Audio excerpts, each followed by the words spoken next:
నమస్తే, welcome to our channel. Allu Arjun arrest అయ్యి బయటికొచ్చిన తర్వాత చిరంజీవి గారిని కానీ, నాగబాబు గారిని కలవడం మనం చూసాం. అయితే ఇదే విషయంగా అల్లు అర్జున్ పవన్ కళ్యాణ్‌ని ఎందుకు కలవలేదు అనేది చాలా మందికి డౌట్‌గా ఉంది. అసలు అల్లు అర్జున్ పవన్ కళ్యాణ్‌ని కలుస్తాడా? పవన్ కళ్యాణ్ హైదరాబాద్ వచ్చినా కానీ అల్లు అర్జున్‌ని కలవకపోవడానికి కారణం ఏంటి? దీని గురించి పూర్తి విషయాలు తెలుసుకుందాం. ప్రస్తుతం మనతో పాటు సీనియర్ జర్నలిస్ట్ కిరణ్ పోల్దాస్ గారు ఉన్నారు. నమస్తే కిరణ్ గారు. నమస్తే అండి. అల్లు అర్జున్ పవన్ కళ్యాణ్‌ని కలవకపోవడానికి రీజన్ ఏమన్నా ఉందంటారా? లేకపోతే గనుక కలిసే ఛాన్సెస్ ఇన్ ఫ్యూచర్ ఏమన్నా ఉందా? ఇప్పుడు అల్లు అర్జున్ గారిని పవన్ కళ్యాణ్ గారు కలవరు. కలవరు. అది ప్రోటోకాల్ కాదు. ఓకే. అల్లు అల్లు అర్జున్ అర్జున్ గారు గారే పవన్ కళ్యాణ్ పవన్ కళ్యాణ్ గారిని కలవాల.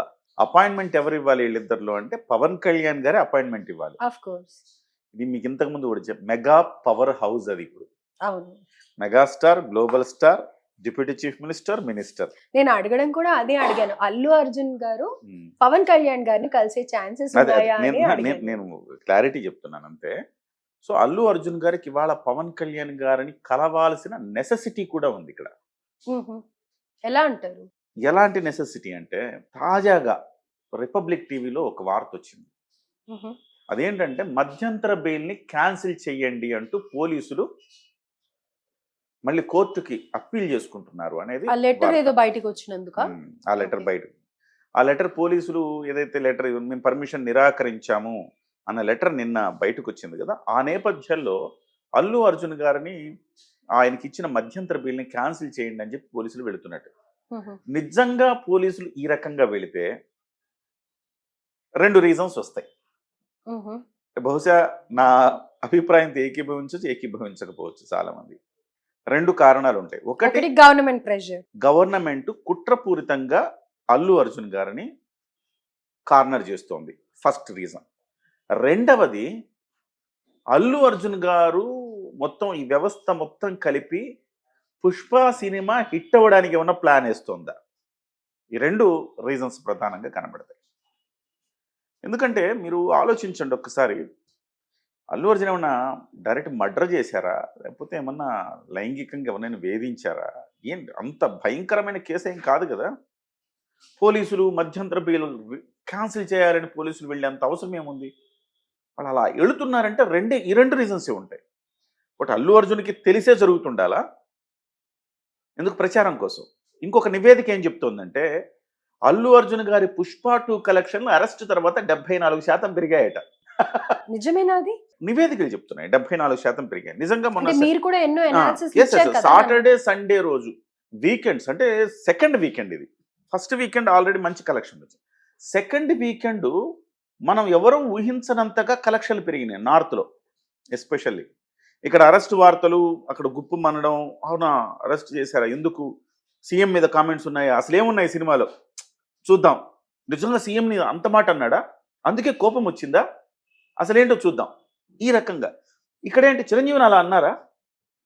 బాసు ఎవడికిరా బాసు, నీకు బాసు, నీ తమ్ముడికి బాసు, అందరికి నేను బాసు, ఆ డైలాగ్ ఏదో వైరల్ అయింది కదా. ఇది ఒక పబ్లిసిటీ స్టంట్ ఎందుకు కాకూడదు? చిరంజీవిని అంత మాట అన్నాడా అని థియేటర్కి వెళ్ళి చూసిన వాడి వాళ్ళు మీరు అబ్జర్వ్ చేస్తే ఆ డైలాగు ఉందని చెప్పి అనగానే వెంటనే రియాక్ట్ అయ్యి లేదు ఆ డైలాగ్ అని ప్రెస్ మీట్ పెట్టి చెప్పాలిగా, చెప్పలా, పోనీలే అనుకున్నారు. ఎందుకంటే చూసినోడు చూడనోడు మళ్ళీ అవును నేను మిస్ అయిపోయినట్టున్నాను ఆ రణగుణ ధ్వనుల్లో అని ఇంకొకసారి చూస్తాడు. లేటర్ డిలీట్ చేసేసారు కదా సీన్. అంటే కొంత సీన్లు ఉన్నాయి, అంటే లేవట, కొన్ని బయట వచ్చినంత వైరల్ గా లేవట అది. సో దానికోసం ఏంటంటే ఒక రకంగా అక్కడికి సినిమాకి ఎక్కుతారు జనము.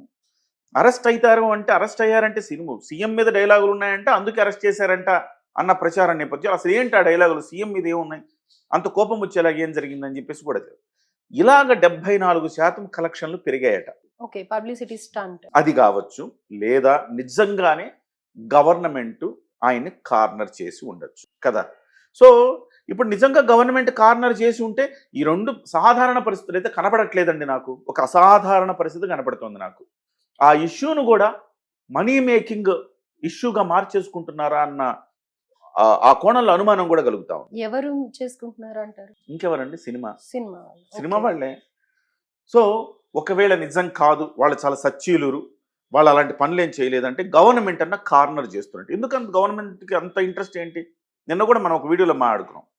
మోహన్ బాబు మీద లేని ఇంట్రెస్ట్ అల్లు అర్జున్ మీద ఏంటి అంత ఇంట్రెస్ట్? ఉమ్, వాళ్ళు ఏం చెప్పదలుచుకున్నారు సమాజానికి? ఇది.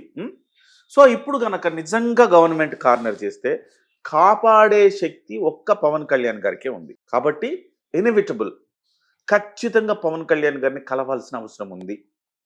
పవన్ కళ్యాణ్ గారిని కలిసి ఇది అని చెబితే గవర్నమెంట్ నిజంగా కక్షపూరితంగా వ్యవహరిస్తుంటే డెఫినెట్గా అటువైపు నుంచి, ఎందుకంటే సత్సంబంధాలు ఉన్నాయి. ఉమ్, అటు కూటమి ప్రభుత్వానికి ఇటు రేవంత్ ప్రభుత్వానికి సత్సంబంధాలే ఉన్నాయి.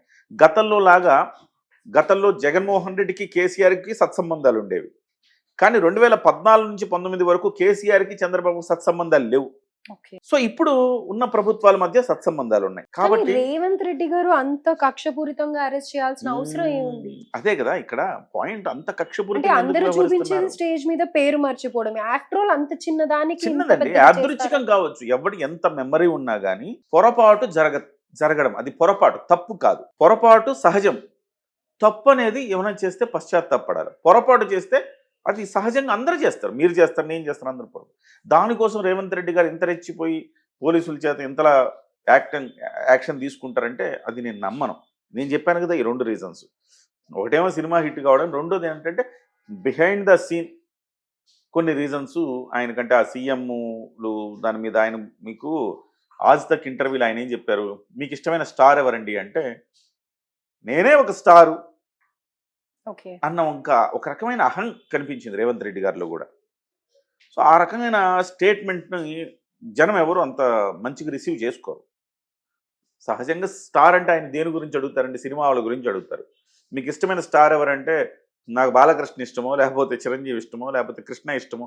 మొదట అన్నాడు కృష్ణ అని ఒకప్పటి ఇష్టపడి, ఇప్పుడు నేనే స్టార్ అన్నాడు. ఓకే. సో ఇవన్నీ చూస్తూ ఉంటే ఎక్కడో ఏదో ఆయన కాలినట్టుగా ఉంది.